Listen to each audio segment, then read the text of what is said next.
beyond beautiful, she's bold and brilliant as well. As a child refugee coming to America, Kristina Alexandra made her way as more than just a pretty face, while creating a space for others to rise and thrive. In her career, she's held her own in corporate America, while holding others up in New York City during 9/11. Despite the circumstances of any battle, she shows up, not just pretty, but powerful. Born in Kyiv, Ukraine, which was part of the USSR at that time, you emigrated to the United States at the age of 13 years old under religious asylum as a refugee with your family. Let's begin, Kristina, when you landed. What was life like for you growing up in America as a child refugee? So I really had two childhoods. One childhood was back in Ukraine, Soviet Union and Ukraine, which was actually a very beautiful and hard for people to imagine, but an idyllic childhood actually, back home, because I was very sheltered in a good way. I was very popular. I was number one in my class. I was number one in my after school activities. And I'm a natural extrovert and people lover. So I love people. I love to connect with people. I love to add value to people. And as a kid, that was very evident. So when I arrived in the States, when we got off the plane in New York and we literally just had our luggage, my parents and I and my sister and my grandparents, I naturally thought that, I thought America was a place where streets were paved with gold.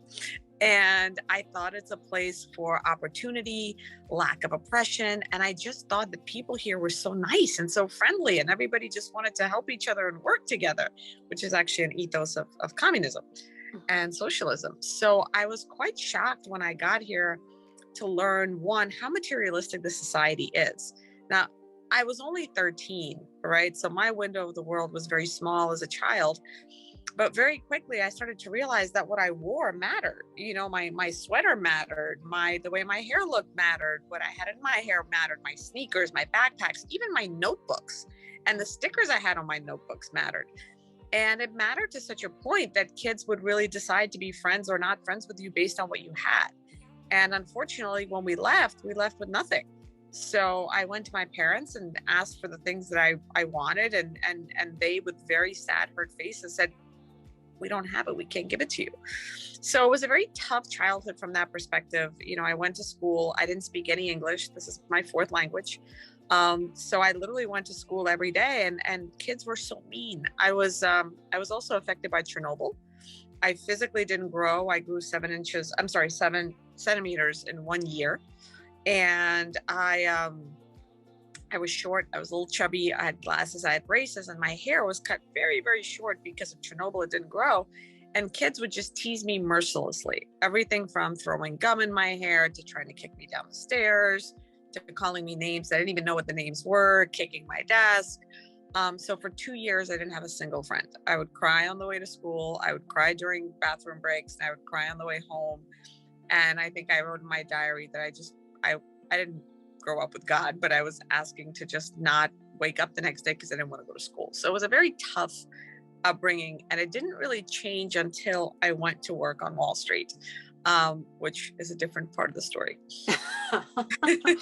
Well, you are beautiful. You're smart, and you're an Eastern European woman. Kristina, what are some of the common incorrect assumptions that have been made about you over these years?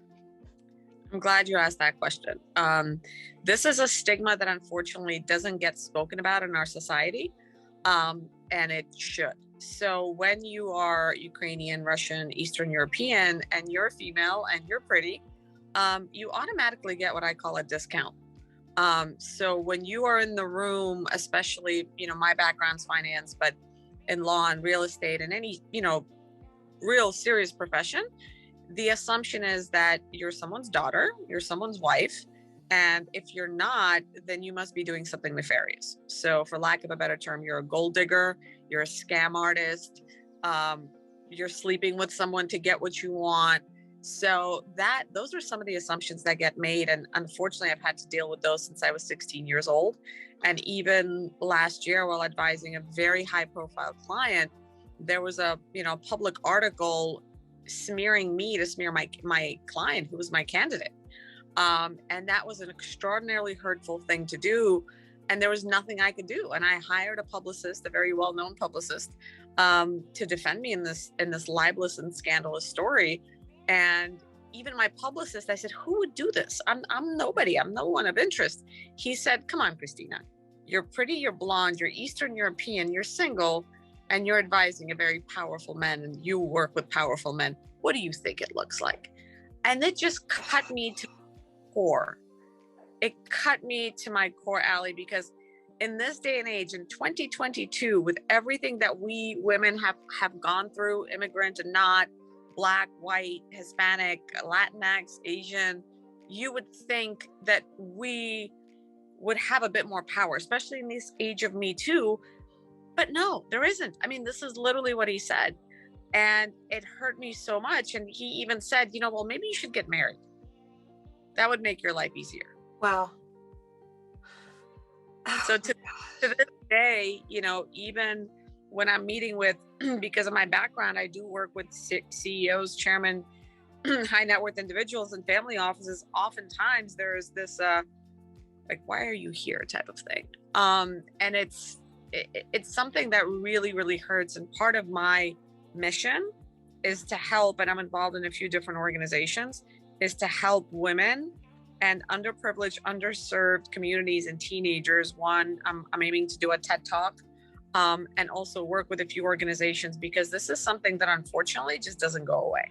Mm-hmm. Mm-hmm. And being pretty, as I think I mentioned, it gets you in the room easier, but it's harder for you to stay in that room. And it's so much harder for you to do business and be taken seriously, because people think that, a lot of people unfortunately think that they can take advantage of that. Wow. Man, going uphill always, it's got to be exhausting. It is. All that said, despite adversity, you've done so much. I would love for you just to share a few of your achievements that you've made, because it's pretty amazing. While climbing the corporate ladder in America, please also share some of the obstacles you mentioned, a couple just now, but that you've had to overcome on your way up that ladder. Absolutely.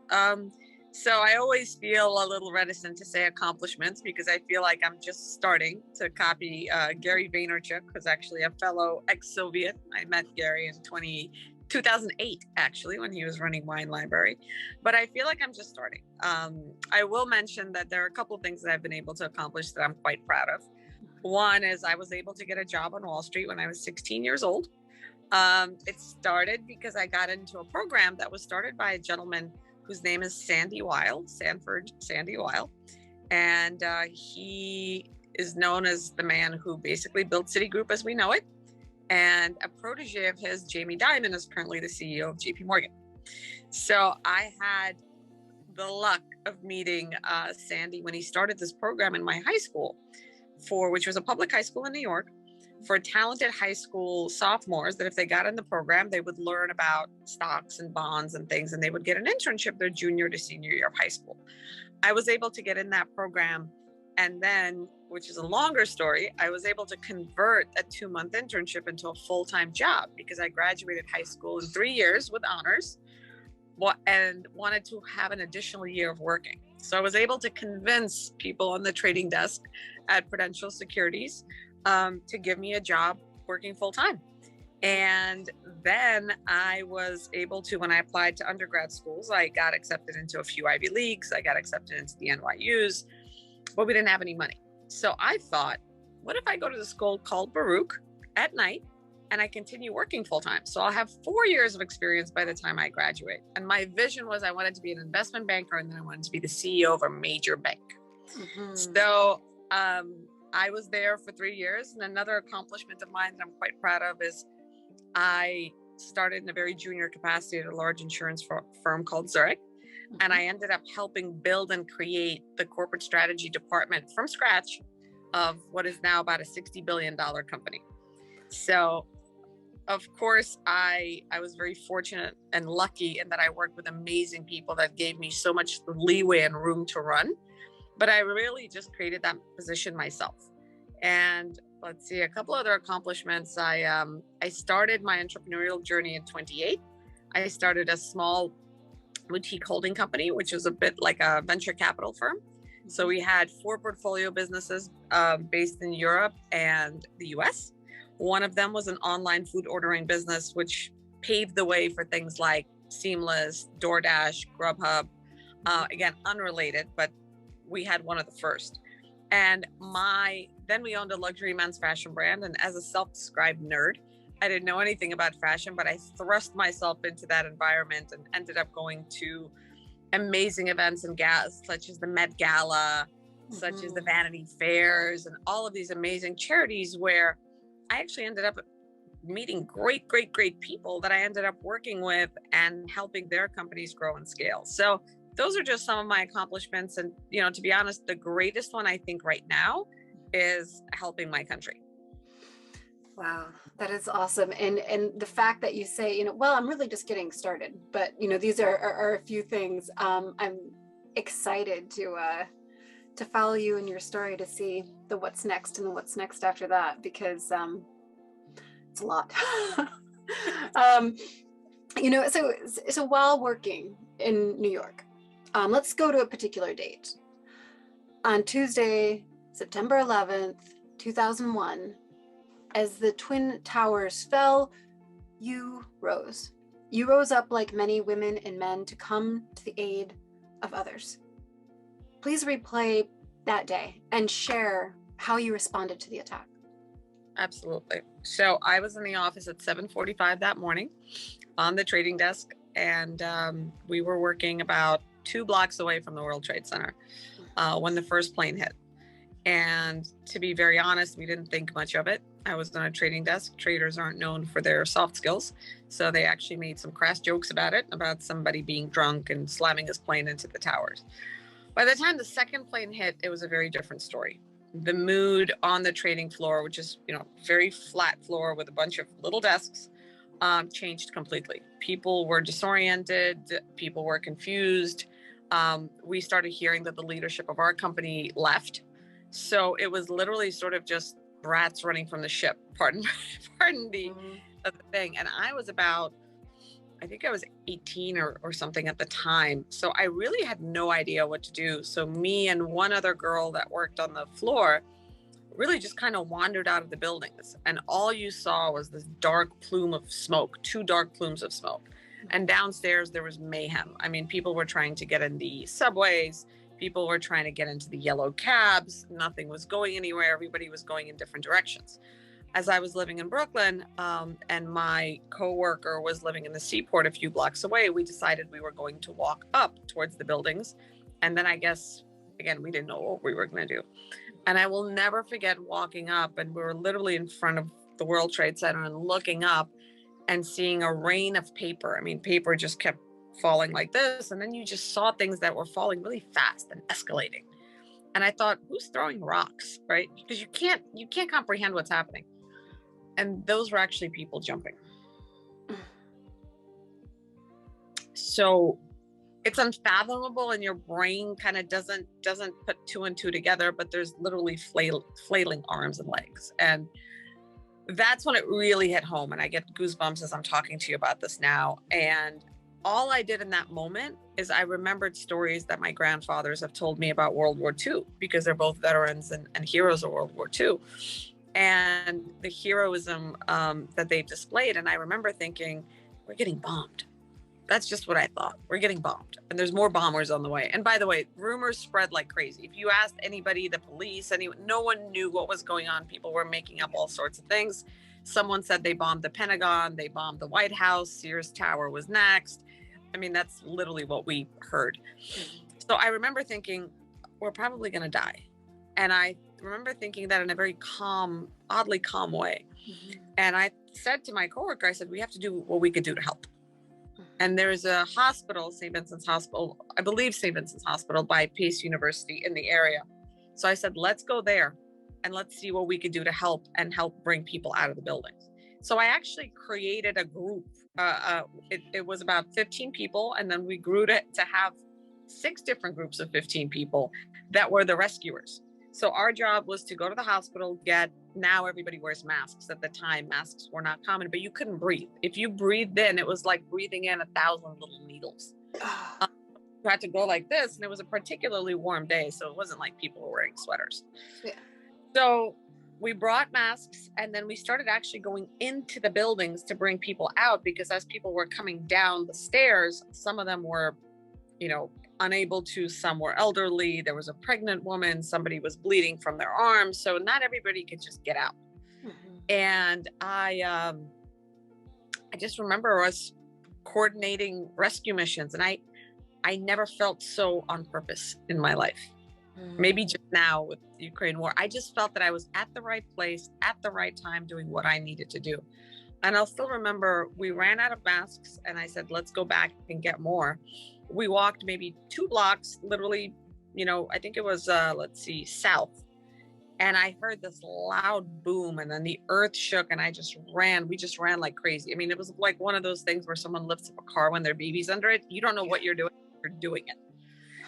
So that's when the first tower fell, and we ran for our lives. And I remember running into my friend's building and seeing it on the news, and she just screamed. So, and again, I couldn't believe what was happening. So I was just calm. And then I said to her, we need to help more people. So I actually grew after we kind of came to, and you couldn't see anything, right? Because the plume of smoke, nobody knew what was anywhere. There was dust everywhere, but it was this microscopic needle dust, as I like to call it.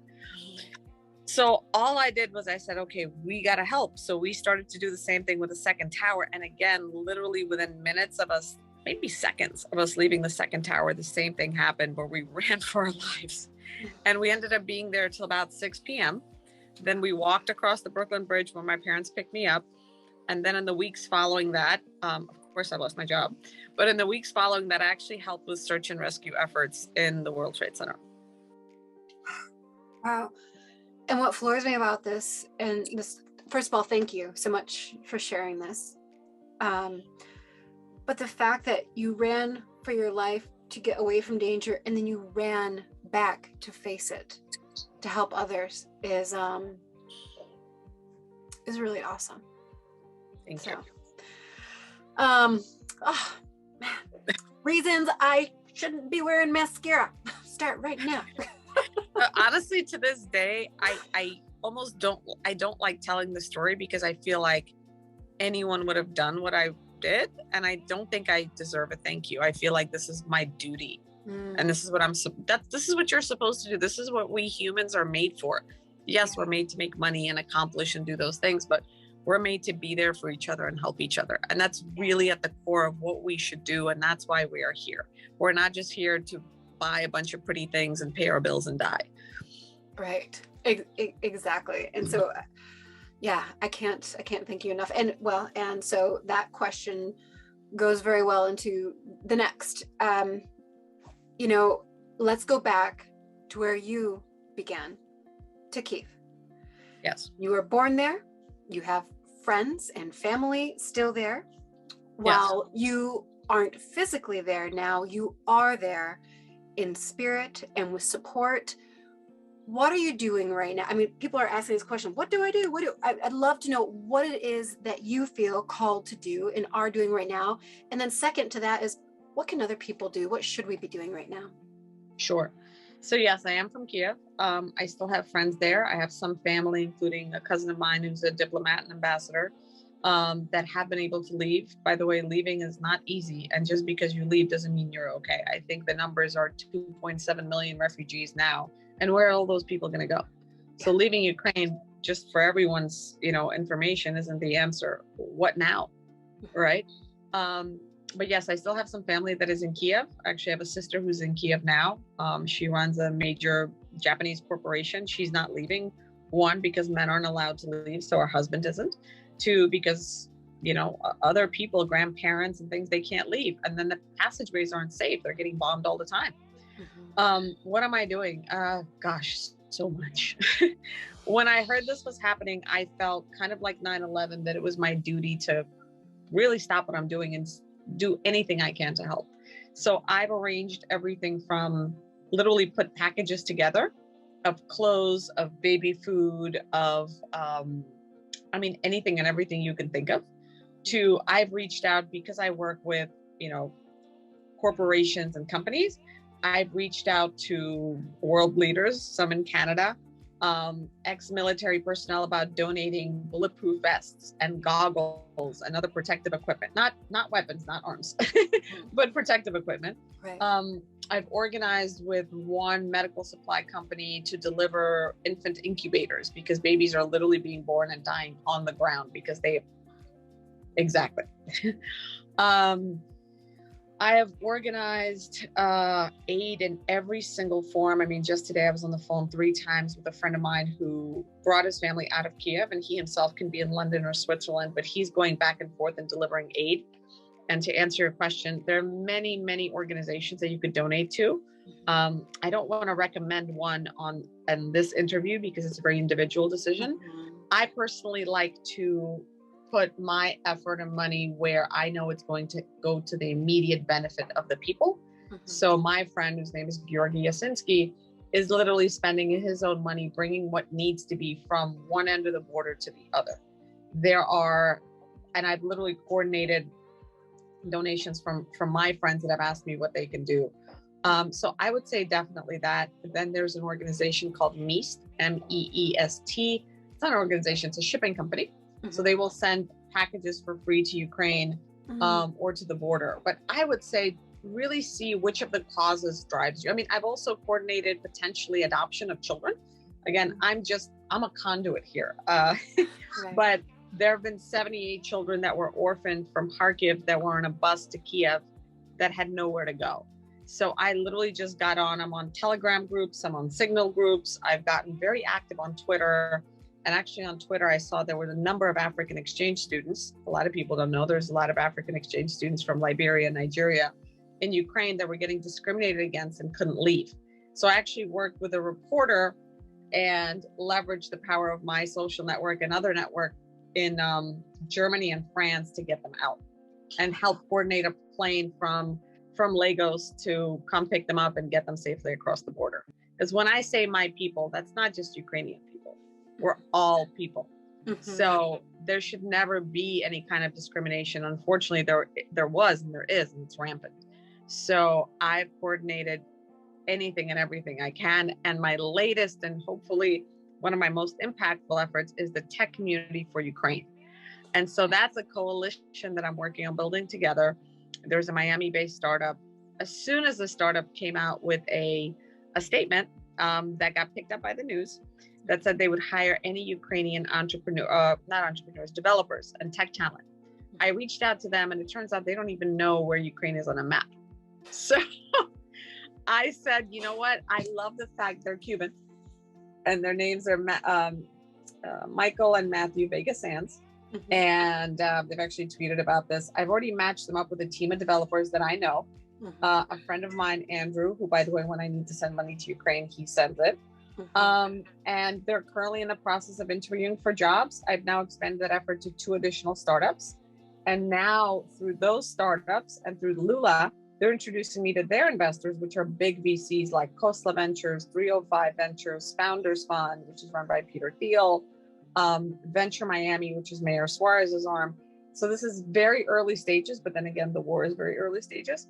So I'm looking at putting together a coalition of people that would hire, because that's a secondary or third problem, right? Once people are out or they're safe, how are they going to feed their families? How are they going to feed themselves? Right? So we're not thinking about that yet, but that's a real issue. So right now there's about 200 developers that I'm working with. I have another groups that are waiting. So I am literally, just before we spoke, I just scheduled a call with SoftBank, I'm sure you've heard of, about seeing what we can do. And again, very early days, but this is my mission at the moment. Wow. How incredible. For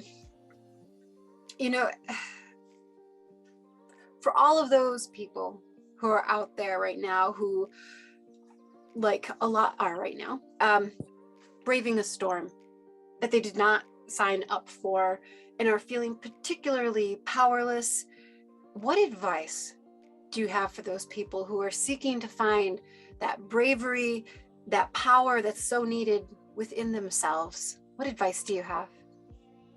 So this is a feeling that I've actually dealt with many times in my life, and ever since 2 weeks ago, daily.